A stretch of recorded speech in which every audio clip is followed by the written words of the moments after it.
Mel, I'm obsessed with your story, and we need to start with how on earth you went from dance studio to becoming a makeup magician behind so many famous Aussie faces. Yeah, coming from a dancing background, it was always colours, sparkle, jazz hands, and there was always a sense of community. It didn't matter what your skin colour was, what your gender was. If you could count 5, 6, 7, 8, you were on. And it was this energy that just, it runs through you. And I just knew I couldn't do a job. Well, I tried to do an office job and I got severely depressed. Like I went through massive mental health issues because I just couldn't be contained in that fire. Like I needed to be creative. And I remember doing makeup summer school, which I'd saved all my pennies for. And we had a makeup class in that. And the teacher was like, "You're really good at this." And then when I realized I probably could have made it as a professional dancer, moving on. But I just kind of lacked my own inner confidence at that point. Yep. So I was like, am I good enough? And I just questioned everything rather than just going, yeah, I'm good enough. And so I just kind of lost myself. But that understanding of I was good at makeup never left. So I was always doing people's makeup for shows, for, friends going out as we're getting older. And then, after being severely depressed, being trapped in 4 walls doing an office job that I just hated, I was like, well, what do I want to do? And it was either naturopathy, because I liked looking at things natural and holistically for myself, or makeup. And I'm like, I don't want to be... Makeup's a lot more fun. I don't want to be responsible for someone else's health. Like, Making them look good, though? Yes. Yeah, sign me up. 100%. And so it was just a really nice extension of what I'd done, in dancing. And I was able to be creative and playful. And so, researched where I needed to go, spoke to a friend who was working in magazines, like, find out from the makeup artist, like, which one's the best school? How do I do this? And then you just put yourself out there. You obviously worked really hard, though, because talent will only get you so far. Well, and it's a learned skill. And then it's funny, when you work in fashion, you have to unlearn it. So you have to understand everything, but then you have to break the rules. And that's where you can have even more fun. Yeah, which, is a lot of fun. Yeah. We're going to get into it a lot because we were talking off mic about foundation, because you were saying that, Perry, and you've got like rosacea and blotches in your skin, because I was like, your skin, like I can see that you've got makeup on, but it's not cakey at all. It doesn't look like you've got much makeup on, but you must if you've got rosacea and blotchiness under there. Yeah, so if you look at my skin, I do look after it. I've had lots of treatments. I do laser. I do a multitude of things to really ensure that we keep her hydrated, especially during this time of perimenopause, because it's intense. But I do, my chin gets a little bit red, across this area gets red, and I've got pigmentation through here, which, I've got rid of a lot of my pigmentation with laser, but it's still quite prevalent through this area. So when you're working with the skin, so I've got 2 different types of concealers on. Okay. And then, you want that lit from within look. Exactly. And that's this butter skin trend that's happening at the moment. Skin. It's gone from, that kind of gloss and the dolphin skin to the glass skin, and now you've got butter skin. So it's that lit from within. Yeah. So how I've done this, I've used the Tarte Shape Tape through here to cover my pigmentation, put that on as a base, and matted it in. So it will cover all of that pigmentation. And also, when this starts to do this, Jowlies. at 48, it's just... I reckon in your 20s they start to go a little bit. You just well, I'm get a little frog neck. I'm close to 50, so it's, it's really, it's there, and it's like, no. But, I don't want that to be seriously glowy, because that's going to add to that shine. Of course, it's going to draw attention. Yeah, so I've used a matte concealer underneath there, and then through here I've used the Tarte Creaseless, because I love that. So in this area here, because I am creased, I've got smile lines, and I like that. We all do, yeah. It's years of wisdom built in there, and I love that. And I like that I have smile lines, because it means I'm pretty happy. You're happy, yeah. But you don't want your heavy matte products looking dense in that area. So that's why I use the Creaseless, and it keeps it creamy. And then, so after I apply all of that, then I use this is my favourite thing ever, the Rimmel Multitasker 3-in-1. Have you tried that? No. Oh my God, it's called Better Than Filters. I always say the wrong name. I call it lots of different things, because for me it's like an everything. But even if you just use that with nothing else, it just kind of flaws out, gets rid of the flaws, adds glow to the skin. So you want to, When you're using your brushes are key. So depending on which brands you have, like I can give you some recommends that I love, but you want to coat the product onto the brush and then lightly apply rather than, it's great when you're watching videos and the tutorials are there and you see them dabbing all these different dots on the face. That's great, but then you've got to try and buff that out. So when you coat the brush like a professional would do, and then the brush is coated, you can use minimal application, minimal product on the skin to ensure you're getting what you need covered, but you're not trying to buff that, stuff into the skin where it's really hard. I also think that it's worth remembering, like, of course, online tutorials have been a godsend for so many people in learning how to do things and helping. But the thing is with someone that's doing their makeup online is that they look incredible online with the lighting in front of the camera. Yeah. But when you see that person in real life, it's like, whoa. Yeah. She got a lot of makeup on. Like it's all makeup and it's very heavy. Yeah. So, and that's what can happen when you are sort of just applying a lot of product straight to the face. And look, a lot of the tutorials are there to show you where to place it. So they're showing you where to put the product. It's not necessarily sometimes the best technique. Yes, okay. But you want to see where the product needs to go, and that's what they're great for as well. But when you look at someone like Katie Jane Hughes, she's a makeup artist and she really talks and amazing. shares about coating the products. And it's something as an artist that you do because you understand it. But I think sometimes the general public will just watch the tutorial and take it as is rather than thinking, a little bit deeper into it. But it's okay. Like we all learn. And exactly. It's makeup. Always learning, yeah. It's not permanent. Like have It's fun fun. with it, and explore. But the tutorials are great for that. When did you develop your foundation technique? Because is that similar to how you would apply makeup on celebs, different people when you're doing their makeup? It varies for each different thing. So depending on the skin, depending on the medium. So if I'm doing someone, say, for a red carpet premiere and they've got lights going to be coming at them harsh, strong, I need to make sure that the makeup's going to stand true on that.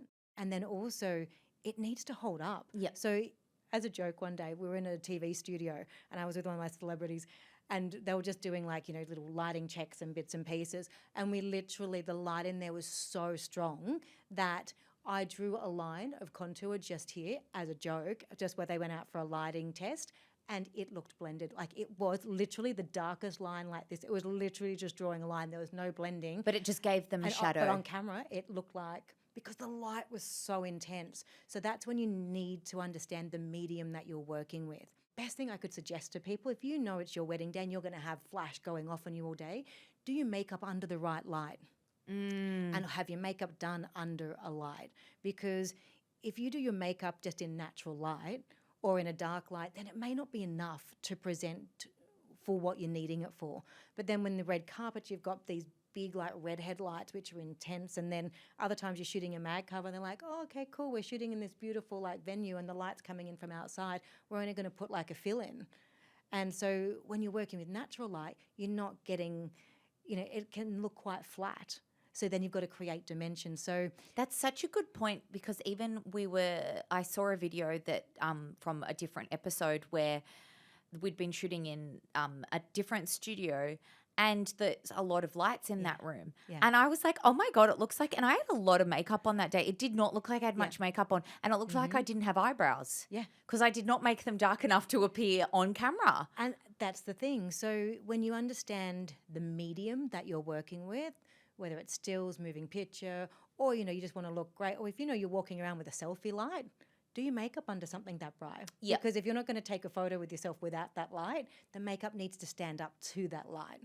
And that's why it might actually look, though, in natural light, a little bit, whoa. Yeah, and you might get a little intense. bit shocked, but Yeah. it's going to translate beautifully on camera. That's It would right. be so hard for your wedding day, though, because you're like, I want to look really pretty, Yeah. but So I also want to look good in my photos because I'm spending a lot of money on them. So this is the key to a good makeup artist. They'll also understand that a lot of your photos aren't tight beauty shots on the day. So the makeup needs to stand true at a full length shot, at a 3/4 shot, and a close up. So I take my hat off to wedding makeup artists because they And are... also dealing with the moods.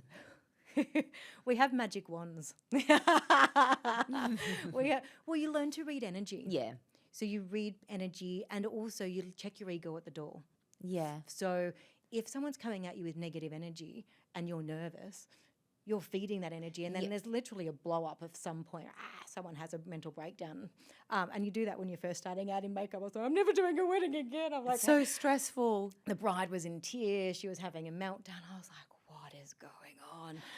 Gosh, that's a great point. I don't think I've ever had my makeup done and felt anything but calmness from the makeup artist. Yeah. So we learned. And I bring a lot of like high energy. I was going to say your fire energy, which is great. But I can imagine though, then they sort of like, let's keep her calm so that I'm not sitting there going, woo. Well, I think the person in the chair has to be ready to perform. And however you get ready, that's however you get ready. Yep. If you like that energy and you're chatty and you're like, yeah, my job, and that's how you get ready to perform. My job isn't to calm that down. My energy is just to, not go too crazy with you, so then it gets too high. It's so interesting that when you are, like when you're working with people, how much energy has to play. Oh, for me, it's everything in every single dynamic. And if you can be present and aware as an artist, and most people are present and they don't realize, so many artists I speak to don't realize the gift that they bring with them, but they create this space. It's like when you walk into a yoga studio and you've got this, you walk in and you go, hey. And you go, yeah. And makeup artists do that quite often. They understand that I'm in your personal space. This is your moment. How can I be of service? And they do it without you realizing that they're trying to manipulate your energy or help you with yours. Yeah, it is such a gift. There's lots of things that you can do to help people in that space. And when people have fear sometimes and nervous energy, it can come out in all different ways. And I have to just allow that. It's not about me. It's like, what can I do in this moment to be kind? And that's free. And I'm sure it's probably why I get booked. I was about to say, I'd say it has a lot to do with your success, because people would then want to work with you again. You always remember someone that you have a really good experience with, because you can get your makeup done by a lot of different talented people, but if you remember someone's energy and how they made you feel, gosh, that will get you so far. And I'll tell you, one of my favourite things to do is to start off with a face massage. Oh. Because someone walks into the room and this happens, they're rushing from this, rushing from that. Then they've got about an hour with me before they're on set, and they're like, blah, blah, blah, blah, blah. And they're like, I've got so much going on. I'm like, okay, great. How do you like this? Yeah, okay, we have a conversation. I'm like, what do you need right now? They're like, I just need to process. I'm like, great, close your eyes. I'll let you know when I need anything from you. Apart from that, this is your time. And all of a sudden you'll see them go, oh, someone's giving me, they're asking what I need when I've got to be giving all day for other people. One, they feel seen and heard. And then two, when you start touching people, touch is such a beautiful gift as well, because you can really show your strength because you're comfortable touching the skin and the face and giving them a face massage. One, look, for me, it makes the skin pop. So I'm doing it for my incredible. benefit as well, because the makeup's going to sit really well if I prep the skin really well. But if I can bring that skin to life at the same time as calming you, and then you feel comfortable because the way I've touched your face, I guarantee you so many people have gone, do whatever you want. As soon as I've done that 5-minute face massage, even if I don't have time to do it, and they're like, we're like, no, we've got 25 minutes. I'm like, I don't care. I'm doing that face massage. One, the person in the chair gets to relax. They're not going to be fidgety as much, and then I can do my job quicker. Yeah. So rather than them moving and you having to be like, that 5 minutes changes everything. Yeah. I love starting makeup off with a facial massage, and I often talk about how it's like often the first step that a makeup artist will do. What do you use to do your facial massage? My favourite is the Hada Labo, the Super Hydration Lotion one. It's so good, and the product doesn't dry out too quickly. Like, you've got time to work it in, and then you're building all that beautiful hyaluronic into the skin, and it just keeps plumping, and people go, what are you using? What do you do? Like, how do you do that to my skin? You can go get it from Priceline. It's not expensive. Yeah. Foundation, for me, spend the cash. So what are some of your favourite foundations, if you think that's what... Okay. I'm like, whoa, okay, you think it's worth spending money on the foundation. Yeah. So, I love foundation, and it's so annoying though when they're so expensive. I know. You're like, great, $100. But the way I look at it, that's most of the face. Yeah. So it also lasts a long time. If you get that right, every little accent you do with an eyeline, with a lip, with a brow, with a lash, it all just pops. But if you get that wrong, you've seen It's not good. Doesn't look good. I remember in the 90s, I was like a thick, matte, blah, blah. I swear, I reckon I look younger now looking back at those photos. You're like, I completely whoa. agree. But my favourite foundation's the It Cosmetics CC cream. Love, love, love. And then I've got the Chanel in my kit, the Les Beiges, and I'm probably saying my French very wrong. And also the Vita Lumiere, two very different products. The Vita Lumiere will I haven't heard of that one. it's fabulous, like beautiful glow. You can sheer it right out. The Les Beiges, more coverage, still beautiful glow. The Makeup Forever HD Skin. It's really one of those great products where I can have sheer skin for a fashion shoot where it's that no makeup look. I can really sheer it out. Or you can do a layer and build and delicately work with it. It's a great product. Let's touch on makeup crimes quickly. What makes you want to chase strangers down the street with makeup wipes? What do you think we're getting really, really wrong with our everyday looks?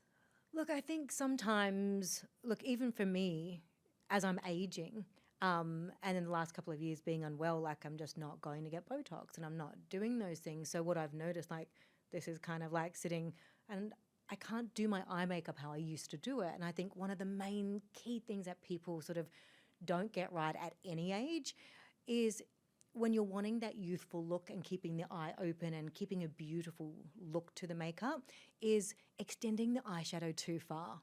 So what happens is sometimes when you're following the natural shape of the eye, because it's curved, most eye shapes have a roundedness to them. So if you're following that whole line down, and then as you're getting older, you're getting creases in this area as well, it's going to start to pull the outside of the eye down. Also, you're going to create more shadow area in this area, which just isn't flattering. Look, if you're going for a fashion look and you want to pull something out here, I'm never going to stop you. I don't love rules. Break them. It's makeup. But if you're going for that look where you want everything to be youthful and you want to keep that uplifted feel to the makeup, you want to keep it, when you're doing your brows, where your finishing point is, when you've got like a pencil or a pen. So I don't have a pen or a pencil. But if you were to follow this line and you're going out to the outside edge of the nose to the outside edge of the eye and keep it in that line. As soon as you pull it one tiny little millimeter outside of that, it's going to start to pull the eye down. So keeping everything in this area. But so many people think you've got to go, I've done all this work on my skin. I've done all of this. I need to go and get makeup remover, take it all off. Best thing you can ever do is keep your concealer and foundation products on the brush. And then, again, in that line, just go... and just sweep it off, because so many people think take it all off, and then you're taking off all that hydration, you're taking off everything, that little with the concealer or the foundation just to clean it up. Nailed. I always tell people as well, don't be scared to use your fingertips. In your own products and on your own face, like when you're doing certain They're the best tools and they warm up the product. Yeah, and that's a great tip for foundation. So in winter, in the colder months, I put the foundation on the back of my hand. Body temperature warms it up, and then once the body temperature warms it up, then it's sitting at the same temperature as what the face will be. There's some really affordable makeup brushes, like the Real Techniques. Their face brushes are incredible. I love the Ray Morris brushes, beautiful. And then also the My Kitco, love. Order those online, but those three brands, look, it depends what your budget is. But there are great products like Real Techniques, which are affordable. But then products like your Ray Morris brushes, when you go to do an eyeline, when you go, it makes it so much easier sometimes with different brushes. So having the right tools really makes the application process easy. But again, there's great brushes at all different price points. So don't think just because something's in Priceline that it's not great. Go and try it. Yeah. If your makeup kit was on fire and you could only save 5 products, what would they be? I nearly had anxiety. Yeah, I feel a little bit of anxiety just even asking it because I'm like, I don't know. Okay, you're talking to someone who took 26 lipsticks to Bali. Oh, okay. Yeah, that was a silly question, really. Okay, all right. 26, were you on a shoot there? No. That was just for fun and you took 26 lip products. You're going to have a heart attack. I went to Bali recently and took a backpack. What about 5 categories rather than products then? Okay. That might be a bit. Ooh, right. If I had to break it down to 2 eyeshadow palettes, the Anastasia Mini in the Sultry, because it's got cooler colours. The Tartlet Reflections, I think it is. It was their like anniversary, 25th anniversary edition. The Rimmel Multitasker. Yes. The Better Than Filters, I'm a shade 4, so that definitely would come because... And then I'd have to take the IT Cosmetics CC cream because it's a CC, it's got sunscreen.